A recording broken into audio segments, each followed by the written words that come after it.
ಇನ್ನು ಮುಂದೆ ನಿಮ್ಮ ನೆಚ್ಚಿನ ಧಾರಾವಾಹಿಗಳ ಫುಲ್ ಎಪಿಸೋಡ್ಗಳು ಸನ್ ನೆಕ್ಸ್ಟ್ ಆಪ್ನಲ್ಲಿ ಮಾತ್ರ.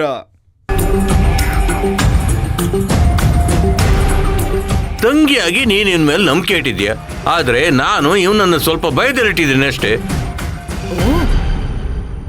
ಯಾಕೆ ಅಂದ್ರೆ ನನ್ನ ತಂಗಿ ಮದುವೆ ಚೆನ್ನಾಗಾಗ್ಬೇಕು, ಇಲ್ಲ ಅಂದ್ರೆ ನನ್ನ ದೊಡ್ಡಪ್ಪ ಬೈತಾರನ್ನೋ ಭಯ ಅವನಿಗಿರ್ಬೇಕು ಅಂತ. ನೋಡ್ರಾಧಿಕಾ, ನೀನ್ ಇನ್ನೆಷ್ಟು ದಿವಸ ಅಂತ ಆ ಮನೇಲಿರ್ತೀಯ ಹೇಳು? ಯಾವತ್ತಿದ್ರು ಮದುವೆಯಾಗಿ ಗಂಡನ ಮನೆ ಹೋಗೋಳ್ತಾನೆ. ಆಮೇಲೆ ಆ ಮನೇನ ಯಾರು ನೋಡ್ಕೋತಾರೆ? ಇವನೇ ತಾನೆ. ಇಷ್ಟೇ ರಾಧಿಕಾ, ಅದು ಬಿಟ್ರೆ ನಿಮ್ ಮನೆಯವರೆಲ್ಲ ನನ್ನ ಅಡಿಯಾಳಾಗಿರ್ಬೇಕು ಅನ್ನೋ ಉದ್ದೇಶ ನನಗೇನು ಇರ್ಲಿಲ್ಲ. ಅಬ್ಬಬ್ಬಬ್ಬಬ್ಬಬ್ಬಾ, ಅಷ್ಟೊಂದು ಒಳ್ಳೆಯವರ ದೊಡ್ಡಪ್ಪ ನೀವು. ಈ ತರ ನೀವು ಸುಳ್ಳು ಹೇಳ್ತಾನೆ ಇದ್ರೆ ಕೊನೆಗೆ ತಿನ್ನಕ್ಕೂ ಅನ್ನ ಸಿಗಲ್ಲ ನಿಮ್ಗೆ.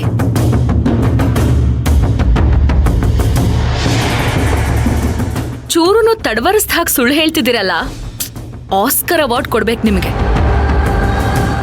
ದೊಡ್ಡಪ್ಪ ಅನ್ನೋ ಮರ್ಯಾದೆ ಕೊಡ್ತಿದ್ದೀನಿ, ಅದನ್ನ ಉಳಿಸ್ಕೊಳ್ಳಿ. ಅಣ್ಣ ತಗೊಳ್ಳಿ. ಏನ್ ಹಾಗ್ ನೋಡ್ತಾ ಇದ್ದೀರಾ? ಅದು ನೀವ್ ಕೊಟ್ಟಿರೋ ದುಡ್ಡೆ, ಅದರಲ್ಲಿ ₹1 ಮುಟ್ಟಿಲ್ಲ. ಅಣ್ಣ ನಡಿ ಹೋಗೋಣ.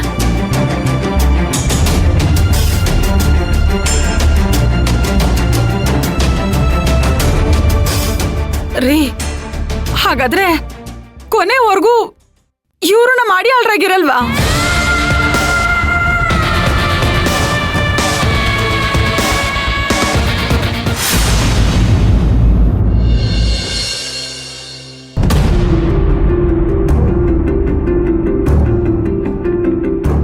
ರೇ ರಾಧಿಕಾ, ಏನಾಯ್ತು ರಾಧಿಕಾ? ಒಳಗಡೆ ಮಾತಾಡೋಣ. ಅಯ್ಯೋ, ನೀವ